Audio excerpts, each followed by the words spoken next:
In today's video, I'm going to teach you how to create navbars in Card.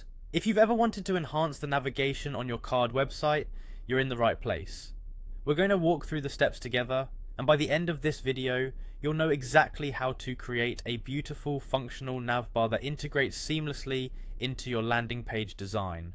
First things first, log into your card.co account. If you're working on an existing website, go ahead and open it. Otherwise, feel free to create a new one from scratch. Once you have your canvas ready, let's dive into building the navbar. Next, you'll want to add a container element. To do this, simply click on the plus icon and select container. This container will hold the entire navbar, so it's important to get the sizing right. Resize this container so that it stretches across the full width at the top of your page. This will ensure that your navbar looks sleek and professional. Now it's time to add the navigation items. You can choose between button or text. Most navbars traditionally use buttons for each navigation option, such as home, about, and contact. Click on plus again and add your preferred elements for each link you want to include in your navbar. With the elements in place, it's essential to make sure they match your site's overall design.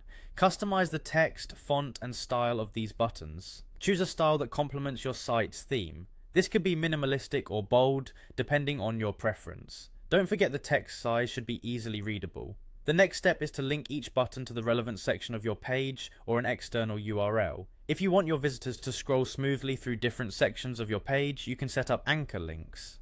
Anchor links are fantastic for delivering a seamless user experience, especially on a single page site. Once the links are set, take a moment to step back and look at your design. Adjust the font size and button colors as needed. It's important to balance aesthetics with functionality. Your buttons should be visually appealing and clearly visible. Finally, let's focus on the container once more. Adjust the padding inside it to provide some breathing room between your buttons and the edges of the container. This small adjustment can make your navbar look more polished and user-friendly, giving both desktop and mobile users the best viewing experience. And there you have it. You now know how to create a navbar in Card. Make sure to preview your changes and navigate between different options to ensure everything works smoothly. By following these steps, you can craft a clean, efficient, and visually stunning navbar that elevates your site's navigation. Thanks for watching, and happy designing.